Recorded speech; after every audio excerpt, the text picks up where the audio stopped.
Welcome back to the Haunted Talk Paranormal Podcast. I'm April, also known as Mom or Madre today, and over 1,000 miles away is my beautiful and resilient daughter and co-host Sis. Sis, how are things in your neck of the woods? Things are good. How are you, Mom? Oh, we're having good weather today, so I'm good. But you know what? We are excited to have joining us today, and just the next county over from Sis. Please welcome my wonderful and steadfast eldest apple cord and his lovely wife Sophie. Hi, kiddos. How are things with you? Hey, how you doing? We're good. We have very good weather here today. Good. Always good with another day with sun. Good. How are y'all doing? Good. We're all healthy here, so that's also a good thing. We have a quick disclaimer today. The views and opinions expressed on this podcast are our own. We encourage everyone to research, seek out their own truth and knowledge, and form their own conclusion and thoughts. We encourage free thinking, not indoctrination. If it sounds true to you and brings you a little happiness but harms none, then by all means embrace it. That's right. When you have free time, what do you find yourself doing? All right. Mostly Sophie and I, we kind of game together, and I used to draw quite a bit, but You're a great drawer. been preoccupied with work lately, so I haven't been drawing as much as I would like to. The complications of adulthood, I guess. But there is something going on in your backyard. Sophie, what's going on in your backyard? Well, plants have started taking over my life. I've found that I've got quite a little knack and an enjoyment in gardening. It So does I've started. bring a bit of peace, doesn't it? It really does. It's definitely helped my mental health over time, and they've been established long enough that now they're starting to flourish. I've got quite a few succulents that are actually about to flower, and that's been really cool to see. Yeah. Oh, and Cordell, there is something crawling around in your backyard. What is that? We have our lovely tortoises. We only have the one adult now, but we have a couple juveniles and our own hatchling that we hatched last year. That is so cool. They're And just a joy to raise. Yes, I thought that was really cool that you guys hatched your own tortoise, right? Yeah, it was Is it- definitely an experience. It was a little bit of a surprise. I just happened to be over volunteering and I caught one of the females digging a nest, and the rangers of the area let me take them home and incubate them. And our little baby came from that. Yeah. That's cool. On Easter Day, in fact. Mm-hmm. Oh, That was my really first- cool. My first granddaughter born on Easter. My first tortoise grandchild born on Easter. Okay, Cord, tell us about your spiritual, religious, and paranormal beliefs. As far, starting out, I kind of grew up, kind of modern Christian, like kind of the rest of us did, but I felt there was, more than what was it, kind of what we were taught, and so I was kind of interested to see, what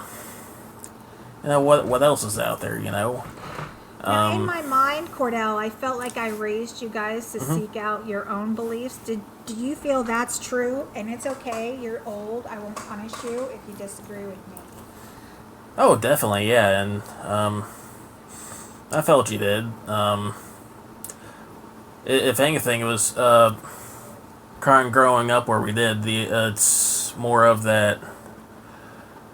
Since we lived in a rural area, that it was very conservative and not so much hostility if you were different, just and You more just so looked work at, kind of staying yeah. within the lines, I guess. Yeah. I would say around here you have to kind of camouflage yourself if you're a little different. I agree with that. A little bit, but it. Yeah. I I've I've known people that were openly a little different, and they were fine people, and Was school even if I didn't agree with them, right? Was it easier to be a little different when you were in high school around here? I thought so. But then again, I wasn't one making too many waves. I was kind of the quiet kid, just kind of doing my thing, getting good, just trying to do good in school. So, Right, right. Um, You did. mhm. So, Sophia, Yeah. But it what wasn't until was like later in the sorry. no, It that's wasn't okay. until like later in uh well go when I started college over, in a more urban area, that I kind of started to branch out a bit more than I did, and Yeah. um it's not so much that I don't want to say I've abandoned Christianity. It's more of that I accept that Evolved. there's a lot I don't know. So I guess I could say that I'm Yes. more agnostic in that sense. But Mhm. um, I think the big thing for me is one I feel I don't have a right to tell anybody that they're wrong until I have evidence to say so. Right. Um, and I Do guess you the find vice yourself to be a versa. It's little? like I can't. Do you find yourself to be like a little eclectic? It's like you learn about another religion or another belief system, and you take from it what rings true to you. I think a little bit. But I don't try not to wholly take it in until like I fully understand it myself. Yeah. In that sense, Yeah. in that sense where it does ring true, and that I can see where it makes sense from another person's point of view. So it's more so like I'm more so on a quest to understand and to know more than what like to more so than why I was growing up with, I guess, Right. for Now, lack of better words.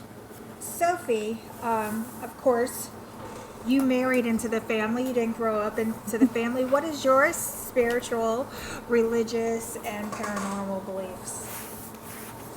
Well, as far as paranormal goes, I've definitely become more of a believer as I got older because I started having more and more experiences, albeit small ones. With my religious beliefs, I remain mostly agnostic, though I do try to treat any kind of interactions with the utmost respect. With my spiritual beliefs, I'm very eclectic in what I choose to learn and practice myself. I kind of dabble in a lot of different backgrounds.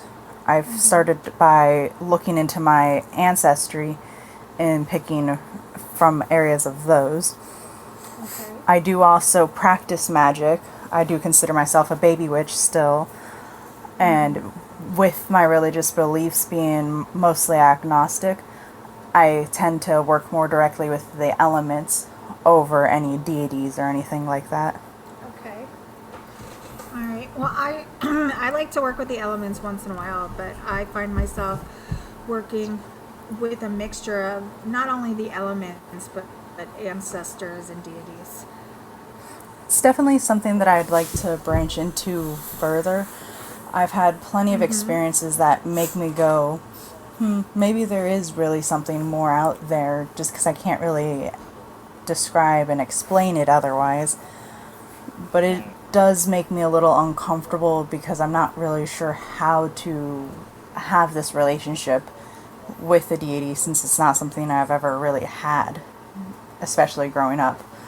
I grew up a lot Right. similar to how you try to raise Cord and Sis and all them. I was taught to find my own path. Okay. So it wasn't like, here's Jesus Christ on the cross. there No, was my no, parents like, would. Oh, sorry. that's okay. My parents there would wasn't. classify themselves as Christian, though we aren't ones to kind of make it a point to go out to a church every Sunday because they don't find it as necessary. They definitely feel it's God's all around you, so you don't need to go to a Yes. designated place at a designated time. Right. I do believe that as well. Me too. So, Cord, why don't you tell us about your paranormal beliefs? I'm pretty open to like whatever's out there. I think for myself, I definitely think there's definitely some sort of spirits or ghosts, but whatever is, as far as how they're appearing, I think there's still questions to be answered. I've even considered the idea of like like the majority of paranormal encounters, as far as like the ghosts and the images of like the woman walking across a field or something. It's more of a spiritual imprint rather than a lingering spirit in a sense. Like an energy imprint? But which is, yeah, like an energy imprint. It's something's more so holding that.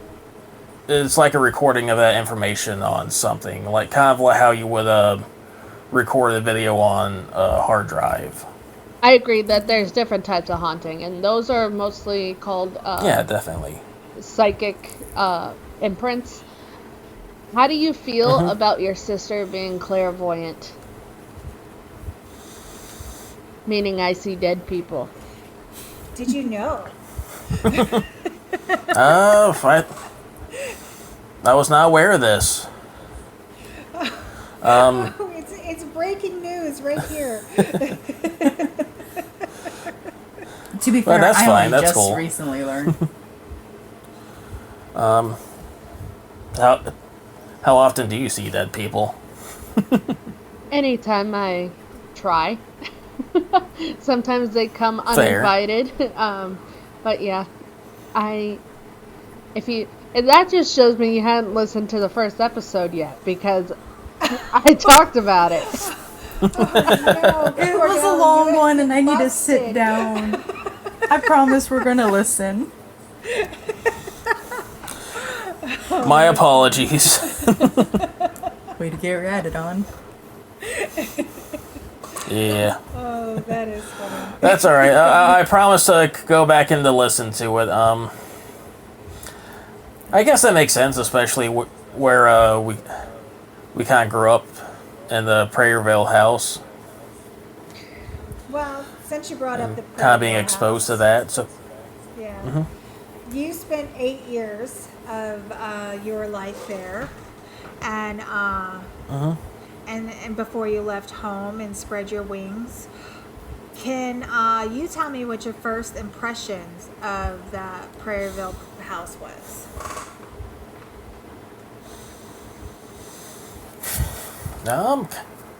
Honestly, it was kind of welcoming. Like, this is where we were meant to be for the time, and it was just home, for a lack of a better term. So you felt like I felt, like kind of like a comforting, a safeness there. Like if you would imagine what home felt like, it was that house. To be fair, I think we all felt like that. Yeah. Yeah, I think Like it, like it was kind of, after coming back from school or, going out and all that, it was like our little safe haven. Did you ever have any And- encounters with the bathroom ghost? Not the bathroom Or ghost, unless it was the mom's same one in the closet. hallway. Why don't you talk about the one in the Not hallway? mom. The hallway, I'm not, there, multiple times I would see like a shadowy figure. yes, I or talked figures. about that. Either down the hallway what- or Now, in the what did you sunroom. see? if I've ever seen one in this. I think I did see one in the sunroom. Oh my goodness. I Now would just see them in remember the that. sunroom often, mostly after everybody else went I to w- bed. Yeah. yeah. It would always be like from the kitchen to the that little cou- uh, counter space, that kind of Yes. That looked that out over the opening sunroom. above the sink. Yeah, right through there. They would also move the But curtains that was hanging in the doorway that divided the living room and the sunroom. I would also always see them there too. yeah, and then So, in my bedroom. Oh, sorry, sis. No, go no, go ahead. ahead. When oftentimes when I was waking up in the morning, like as the sun was coming up, I would see a shadowy figure like go across the my bedroom window, or at least kind of across. Out, out Where there the on the light was back deck. coming through, I would see like a faint shadow. Yeah, the back deck. Yeah. Now, see, the back deck was part of that area that encompassed my closet, the back deck, and that area going to the chicken coop there in the back corner. Um, Now, Kara and I talked about it on our first episode. How did you feel about that Yeah, area? What kind of feelings did it give you? the back deck. All right, Cord, so tell us about your first paranormal experience. My first one was when we were moving right into the house. We were still unpacking things, and it was in the office area. We had the desk set up, and for some reason, I felt like I needed to take a nap there. And as I was dozing off, I heard a little girl's voice right up in my ear. Said, "Hey!" And suddenly I was alert. I woke up, and I got out of the house because I didn't know what just happened. Whether I was just dreaming, or if I heard a voice, then there was nobody there. Did you feel anything? Was there like any energy to it, or did it just creep you out and you went out of the house? It just creeped me out because I wasn't sure, what I experienced at first. Okay. So, I wasn't if sure if I imagined it or not. if you were to describe that voice to somebody who is writing it down, for instance, how would you describe the voice? Would you describe it as a child, a teenager, high pitch, low pitch? Like, how would you describe that voice? Oh, definitely a young girl. Anywhere from like probably about 5 to 8 years old, roughly. Maybe Did a she little older than that, but not still like a young child. did she sound upset? Did she sound agitated? Did she sound like she's just trying to get your attention by speaking loudly? What do you Oh, think? oh, just curious, just like a curious child. Like, hey, why are you sleeping on the desk? What are you doing? Yeah. Just that general curiosity, kind of thinking about it, like, like, well, hey, what is Big Brother doing? No. Well, that kind of makes sense.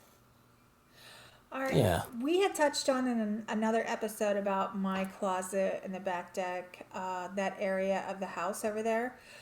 Did you ever have any feelings or any, just anything at all? Did you feel anything from that area of the house? I think for me, when we were kind of noticing that something was there, not so much like an emotional energy, just like a source of energy itself, like just a presence. But for me, it wasn't either. It wasn't like threatening or anything. It was just that it was there, and just essentially, letting me know that it was there. All right, Sophia, why don't you tell us about your childhood experiences? One of the first ones that really comes to mind that was without a doubt a paranormal experience, as well as having a witness to it, was about maybe a week or two after my beloved puppy had passed away.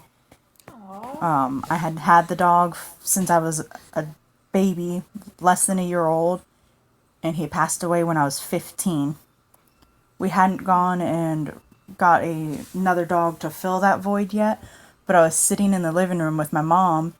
TV was off. I'm not really sure what we were doing, but all of a sudden we heard his bark, clear as day, come from the back room. One of his favorite places to lay and sleep was my parents' waterbed. And as he got older, he did lose his sight. And if he couldn't get down on his own, he'd sit there and he'd let out a little bark to tell us, come get me. And we were sitting there, and it was that exact bark. And as soon as it happens, I locked eyes with my mother, and I knew she heard it too because she looked right up at me. Oh, see, that's reaffirming. I have only had one other time where somebody was right there with me. No, I take that back. We just recently had one where there was a bunch of people in the room. But sorry, I digress. No, you're good. Go on, Sophie. This one happened when I was still a child, and I know this through my mom telling me about it.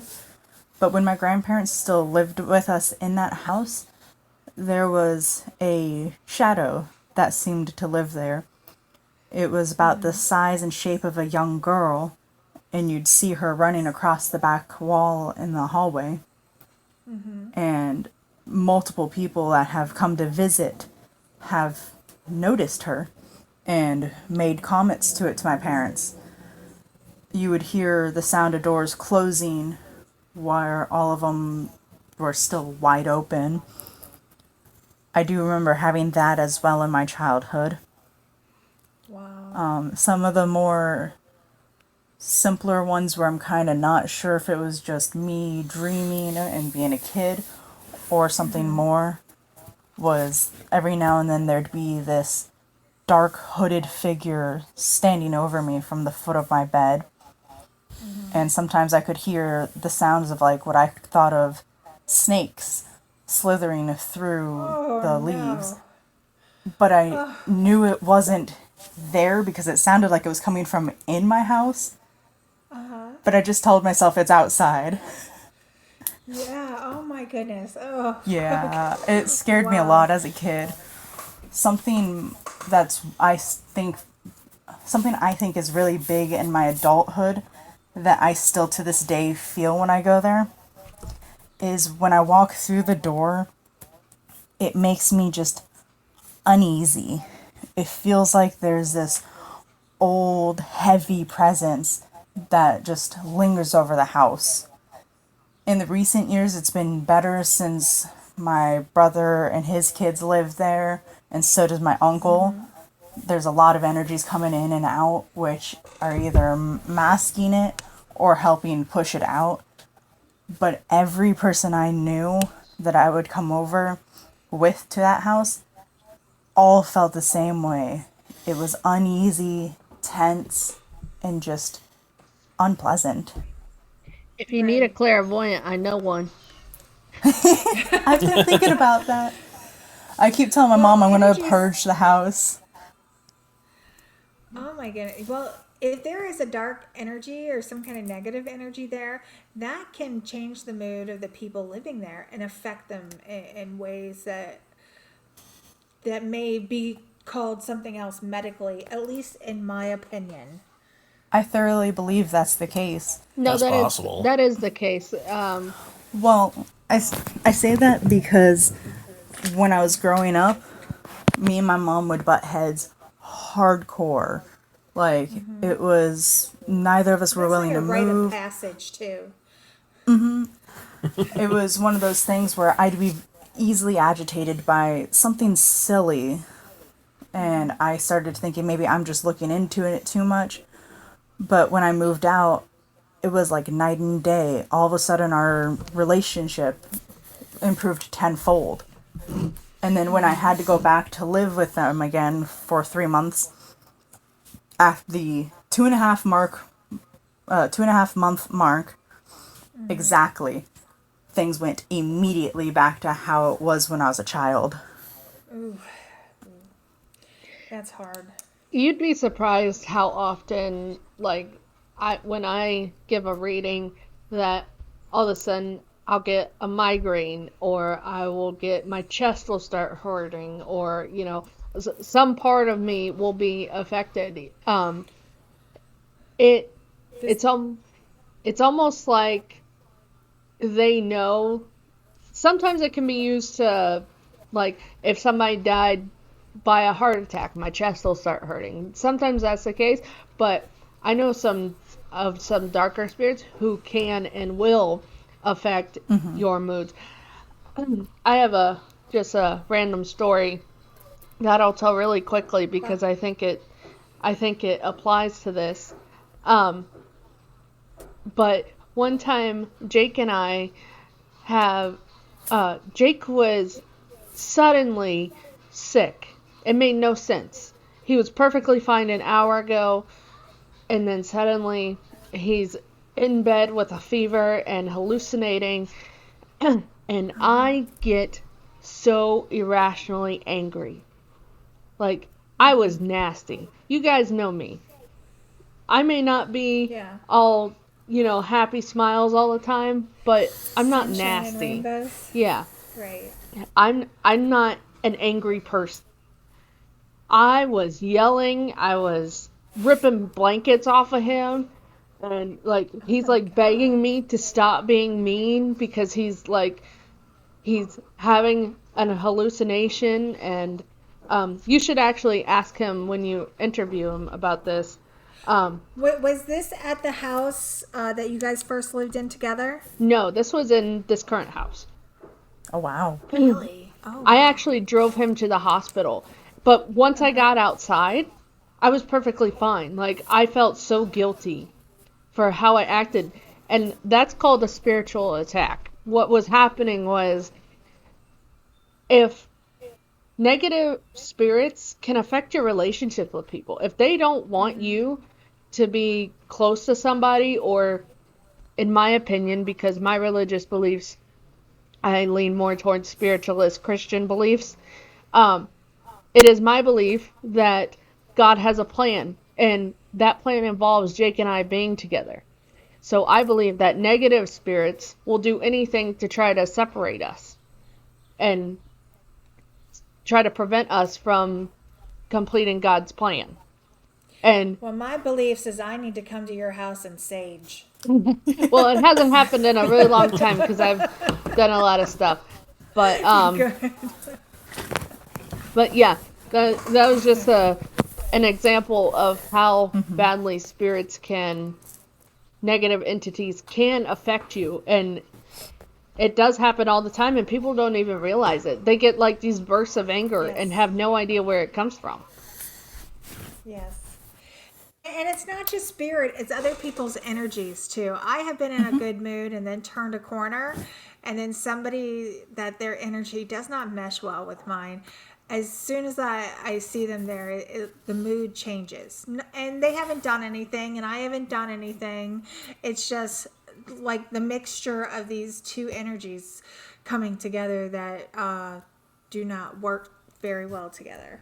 That Absolutely. can change a mood. So, And Cord, have you had any paranormal experiences since you left home?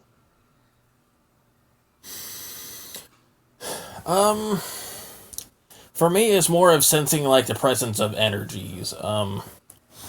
There's actually probably three I can think of. One was actually kind of recent, if you don't mind me talking about that one. But the first one was when we were on our honeymoon, traveling around. We went to this town called Casadega, right? Mm-hmm. Casadega. It's like the spiritual community. Yes.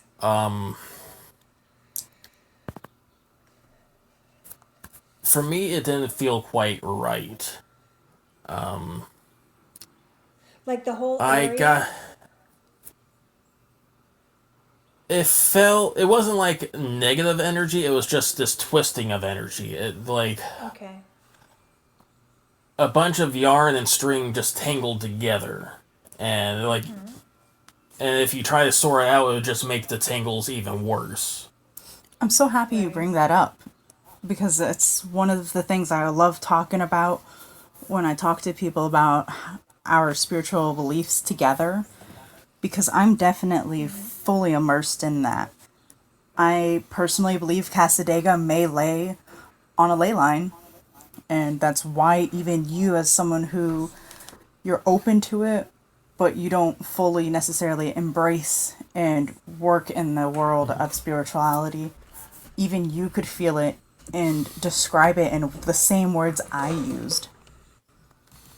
I also kind of had a feeling of not belonging.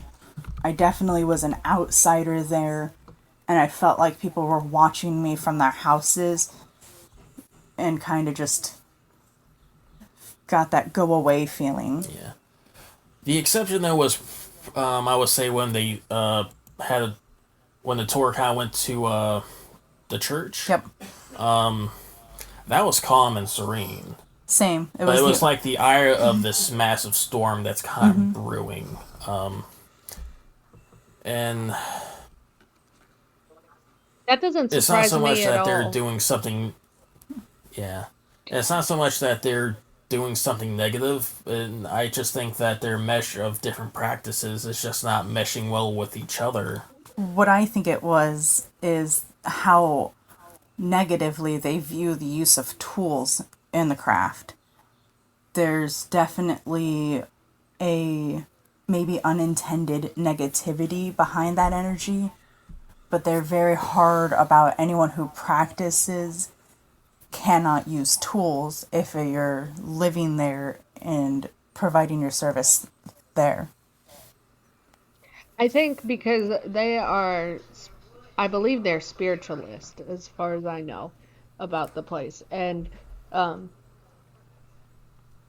it and spiritualists are like a, I wouldn't describe them as like the Wiccan version of Christians. Yeah. Because if you look at Christianity, as Mom and I discussed on our previous podcast, if this was the old times, I'd be on the pyre right next to her. Absolutely. Because that's, Christians don't acknowledge, even though it's in the Bible, but I digress.